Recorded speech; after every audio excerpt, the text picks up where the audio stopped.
Und zwar geht es in diesem Video um den Bolzplatz in meinem Barrio, also in meinem Viertel. In diesem Teil geht es mir erst einmal um die Struktur und zweitens geht es um die Spielertypen auf dem Bolzplatz. Also viel Spaß bei dem Video.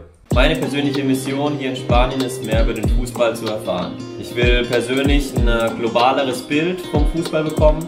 Dafür bin ich natürlich sehr dankbar, dass ich hier sein kann. Immer wenn ich neue Erfahrungen mache, dann will ich sie mit euch teilen und dadurch könnt ihr vielleicht auch dazu lernen. Also starten wir mit der Struktur.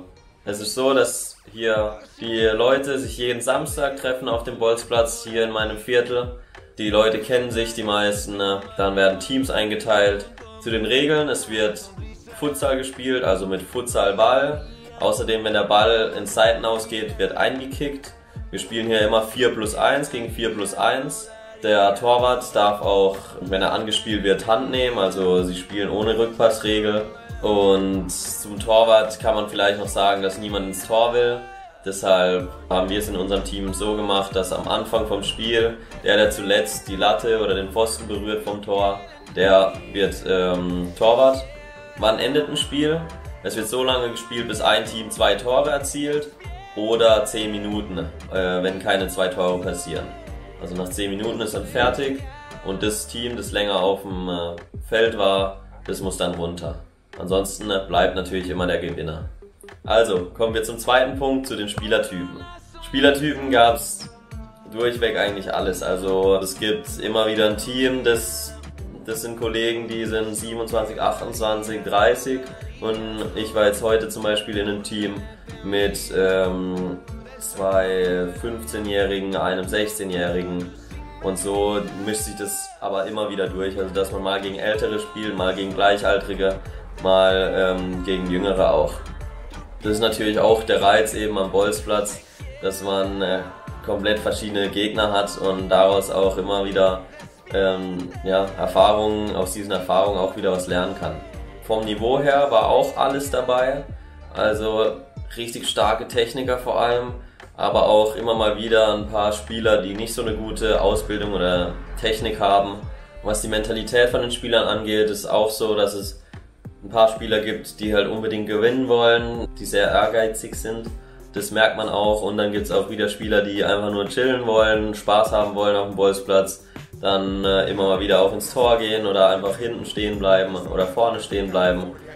Nicht so viel ohne Ball laufen, aber wenn sie den Ball haben, dann gerne laufen. Also ganz normal, wie man sich das auch vorstellt. Ich will aber 3 Spieler herausheben. Einmal den 14-Jährigen, der richtig stark war, der viel mit Tempo arbeitet, immer wieder Übersteiger als Finten dabei hat, eine gute Übersicht hat, körperlich auch schon recht groß für sein Alter war.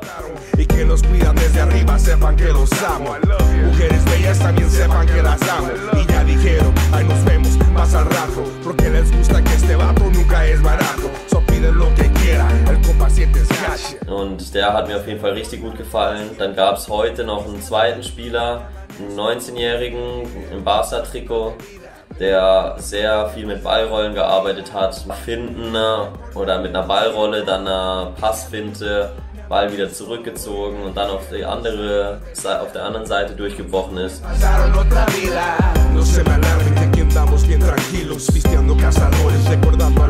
Der hat mir auch richtig gut gefallen.